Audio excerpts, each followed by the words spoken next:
पंजाबराव उपाख्य भाऊसाहेब देशमुख यांच्या पावन स्मृतीस विनम्र अभिवादन करून आजच्या कार्यक्रमाचे अध्यक्ष महोदय, प्रमुख अतिथी तसेच माझे सर्व गुरुजन वर्ग व माझे मित्र व मैत्रिणींनो, आज आपण ज्या शिक्षण संस्थेत शिक्षण व विसावा घेत आहोत व ज्यांनी या शिक्षण संस्थेचा वटवृक्ष लावला ते महामानव म्हणजे डॉक्टर पंजाबराव उपाख्य भाऊसाहेब देशमुख यांच्या जीवन व कार्याबद्दल मी आज तुम्हाला 2 शब्द सांगणार आहे, तरी ते सर्वांनी शांततेने ऐकून घ्यावे अशी आशा बाळगतो।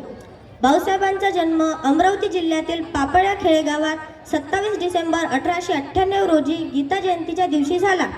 त्यांचे वडील शामराव बापू व आई राधाबाई। त्यांची आई राधाबाई निरक्षर होत्या पण सुसंस्कृत होत्या।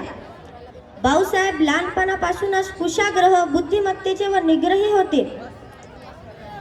नियमितपणा व आज्ञाधारकपणा त्यांच्या स्वभावात होता। रेखीव पोशाख व नीटनेटकेपणाची त्यांना गोडी होती। मखमलीचा कोट व टिकल्यांची टोपी घातलेला भाऊसाहेब वर्गातच नव्हे तर गावातही उठून दिसायचे। गावात 3ऱ्या वर्गापर्यंत शाळा होती। त्यानंतरच्या शिक्षणासाठी त्यांना बाहेरगावी जावे लागले। अनेक अडचणींना तोंड देत 1916 साली भाऊसाहेब मॅट्रिक उत्तीर्ण झाले। 25 जून 1916 ला भाऊसाहेबांनी पुण्याच्या फर्ग्युसन कॉलेजमध्ये प्रवेश घेतला।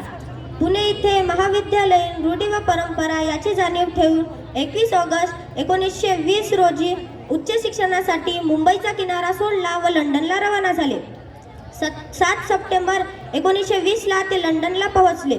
परदेशात जाऊन त्यांनी पाश्चात्य संस्कृती, शिष्टाचार, चालीरीती व सभ्यता याचे सूक्ष्म अवलोकन केले। धन्यवाद।